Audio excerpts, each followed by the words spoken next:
Good morning, Malta and Gozo, and welcome to another episode of Lovin Daily. I'm your host today, Benjamin, together with Julian. How are you, Julian? I'm well. How are you? I'm good, thank you. So, these are our 5 stories for today. Largest single day rise in COVID-19. Malta's teaching unions back school closures. Deputy Prime Minister faces public inquiry. 6 drunk drivers caught over 24 hours. And Joseph Muscat dismisses claims he could face trial in USA. Julian, would like to start us off with the first story today? Yeah, so back to COVID-19. So Malta registered its largest single-day spike of COVID-19 since the start of the pandemic when it hit Malta. So yesterday, 106 new COVID-19 cases were registered. That's the most since March. With 22 recoveries, that means we have 591 active cases. The number of tests is still high, with 2,470 tests conducted yesterday. However, on the worrying side, we're starting to see the virus hit old people's homes. Yesterday, there were 3 new cases from St. Joseph's Elderly Home and 50 new cases from Casa Antonia. Now, this is obviously very, very worrying, given that they form part of the vulnerable group, and a major outbreak in these kind of institutions could potentially result in a lot of fatalities. Now, obviously, this comes when new measures were supposedly implemented. Let us know what you think in the comments below. Do you think measures are being followed? What can be done? I don't know, maybe it leads us to the second story of today. Of course. In fact, it seems like pretty much everyone is worried about how COVID-19 is going to impact us, with Malta's teaching unions backing school closures. Now, schools, a number of schools are meant to open on the 28th of September this month. However, Malta's teaching unions, that is the UPE, the Union of Professional Educators, and the MUT, are calling for schools to not physically reopen this September, this month. The UPE started off yesterday by threatening industrial action if schools actually reopen, and urged the government to scrap its plans for the physical reopening of schools. UPE have often spoken out in favour of virtual online learning. However, the MUT soon followed suit by requesting the postponement of physical reopening. However, they didn't just ask for the for the postponement of the physical reopening of schools. Rather, they're looking to postpone the opening of all education institutions out there. So that covers primary schools, kindergarten, secondary schools, university, and MCAS and sixth forms. Owen Bonici, Malta's education minister, earlier this week urged parents to follow guidelines, the 50 guidelines to be precise, in a video he posted on his Facebook page. And to give you guys a bit of an idea of what these guidelines actually entail, kindergartens, for example, will have to enforce socially distant naps.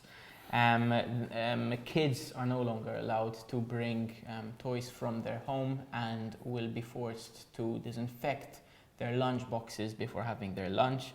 Sixth forms, on the other hand, teachers will have to wear their masks and or visors at all time, and students will have to wear them in classes as well. I believe unfortunately, this greatly hinders the experience of sixth form and the educational experience. You know, apart from going to school to learn, you also go to have fun, to make friends, and I believe this will greatly hinder it, unfortunately.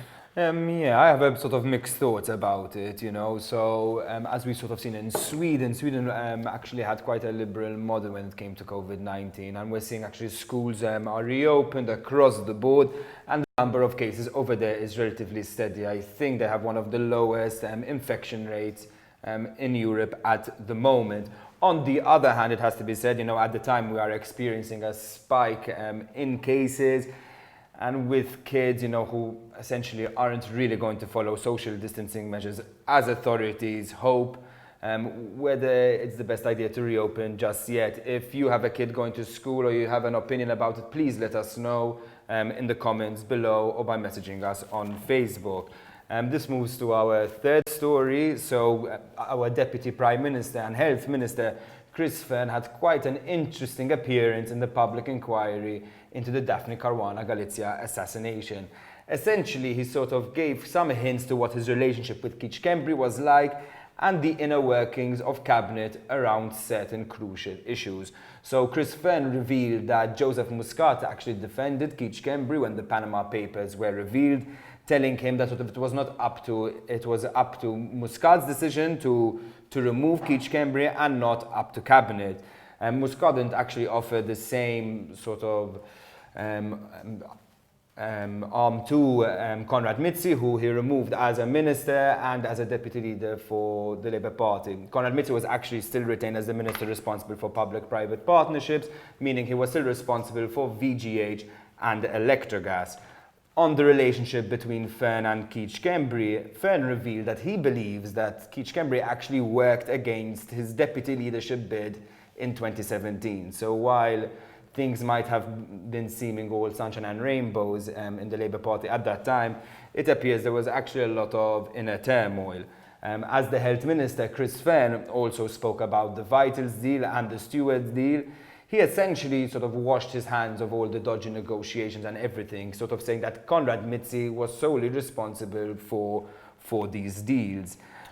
This included things like the takeover from VGH to Stewart, the VGH deal in itself, and even a sort of 8 million secret agreement Konrad Mizzi signed behind Chris Fene's back. Very interesting. Quite an eventful day. Actually, this stuff went on beyond the courts, with a protest forming in front of Castille even after the public inquiry. The protest was organized by local NGO Republica, and it targeted the Prime Minister for his reluctance to extend the public inquiry into Daphne Caruana Galicia's murder beyond December. Now, this protest involved the placement of a number of cardboard cutouts of monkeys covering their eyes and their ears with the titles of a number of ministers plastered onto them. These were placed in front of Castille. Now, this protest also coincides with the arrival of the President of the European Council, Charles Michel. I don't believe that is a coincidence at all. However, the Labour Party denied the claims made by Republica.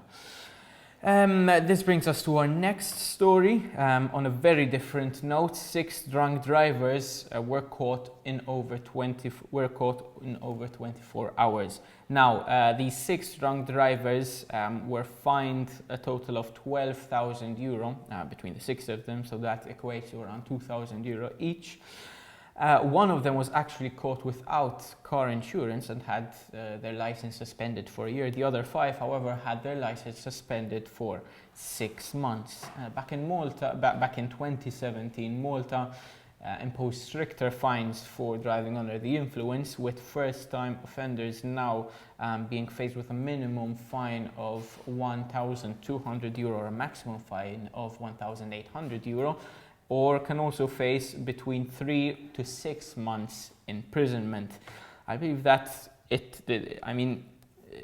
drunk driving is a horrible thing, so I believe it's a good thing that Malta's police are actually doing such a good job at catching drunk drivers. However, I also believe that drunk driving is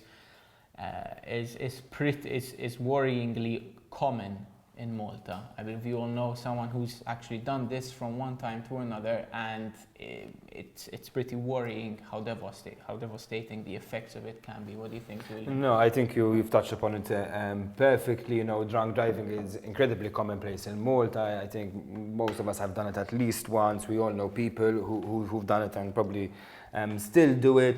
While seeing police take action is really good, let's hope it's really regular. I mean, we've seen on New Year's Eve where sort of this action isn't taken. Maybe it's a sign of stronger things to come. On to our 5th and final story. Back to politics now. So former Prime Minister Joseph Muscat is back in the news yet again, denying claims from US financial crime blogger Kenneth Rioch's claims that he could face corruption charges in the USA. Very sensational stuff, very shocking stuff. Rioch is quoting reliable sources, saying that Muscat currently has power over cabinet and the government. sort of dishing out proceeds of corruption. He says that Muscat's Miami trip was actually just covered to visit some Caribbean islands and deposit some proceeds from money laundering. Now, that's not the only charge Joseph Muscat is facing. He's also accused of potentially supporting a terrorist organization. Very, very crazy stuff, but in Malta, things get crazier by the minute. Muscat has actually denied the claims himself, saying they are completely false, especially the link to terrorism. Now, we'll see how this develops. Rioch says there are FBI agents on the ground in Malta. A lot of ties with the US because of the Ali Sadr and Pilatus Bank case. It's all getting very muddled, very confusing. On that note, that's it. We can conclude today's episode on that note. Thanks for tuning in, and hope you have a day full of loving.